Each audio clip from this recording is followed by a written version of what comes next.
আখার, যারা আল্লাহকে ডাকে কিন্তু তার সাথে অন্য কাউকে ডাকে।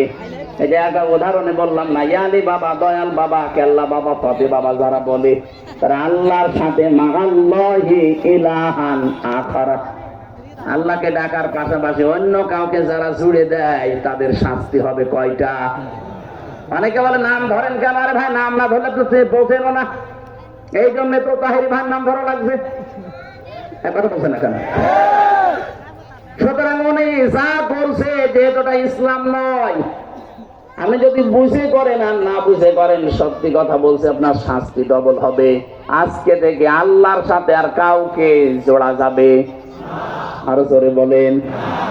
2 নম্বরে ওয়ালা ইয়াকতুলুনান নাফসাল্লাতী হারামাল্লাহু ইল্লা বিল হক, যারা এই পৃথিবীতে অন্যায় ভাবে মানুষকে হত্যা করে তাদের শাস্তি হবে ডবল। 2024 সালের 5 আগস্টের আগ পর্যন্ত এই দেশে এই 15.5 বছরে শুধু এই কয়েকদিনে জুলাই আগস্টে মারা গেছে 2732 জন মানুষ সরকারি জরিপে। আপনি একটারও প্রমাণ দিতে পারবেন যে আদালত কর্তৃক প্রমাণ করা আছে তাদেরকে ফাঁসি দাও, মেরে ফেলো? না, নেই। কেন মানলেন? শুধু অবৈধ ক্ষমতা টিকিয়ে রাখার জন্য আপনি এই কাজ করলেন। আল্লাহর কসম, আপনি মানুষ হত্যা করার কারণে শাস্তি আপনাকে ডবল পাওয়া লাগবে। কোরআনে কারিমের সূরা নিসা 93 নম্বর আয়াত, আল্লাহ পাক বলেন, আমায়াকুতুল মুমিনান মুতাআম্মিদান ফাজাযাউহু জাহান্নাম খালিদান ফিহা, যে ব্যক্তি ইচ্ছাকৃত ভাবে মানুষ হত্যা করে, মুমিন হত্যা করে, তার প্রথম শাস্তি জাহান্নাম। প্রথম পুরস্কার কি? আর এখানে প্রশ্ন আসতে পারে, হুজুর জাহান্নামে যায় যাক, ও যেহেতু হাজি মানুষ, ঈমান আছে, কিছুদিন পরে বের হয়ে আসবে। কে বলেছে আপনাকে? শব্দটা দেখেন, আমায়াকুতুল মুমিনা মুতাআম্মিদান, ইচ্ছা করে যারা মারবে। শাপলা চত্বরে আপনি যা করেছেন ইচ্ছা করে, মিডিয়ার হত্যা করেছেন ইচ্ছা করে।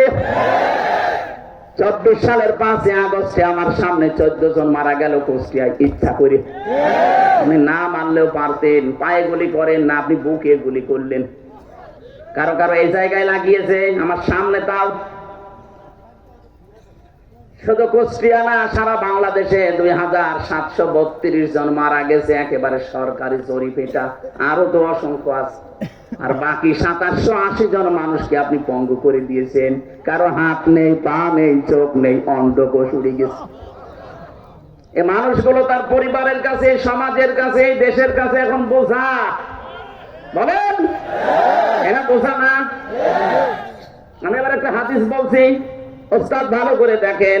নবীজি নবুয়ত পাওয়ার পরে এসে যখন বললেন, জাম্মিলুনি জাম্মিলুনি ইয়া খাদিজা, আমারে ঢেকে দাও, আমি ভয় পেয়েছি। খাদিজা ওই দিন 5টা কথা বলেছিলেন। আপনি নবীর উম্মত দাবি করেন, আপনি হাজী সাহেব, একটু মিলান আপনার জীবনে মেলে কিনা। হযরতে খাদিজা 3 নাম্বার পয়েন্টে বলেছিলেন, ওয়াতাহমিলুল কাল্লা, হে আমার স্বামী আবুল কাসেম, কাসেমের পিতা, ভয় পান কেন?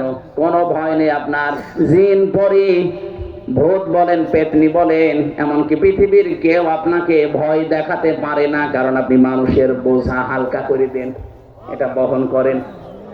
সেটা কষ্টের বোঝা হতে পারে, দুঃখের বোঝা হতে পারে, ঋণের বোঝা হতে পারে। এই কথা বলছেন না কেন?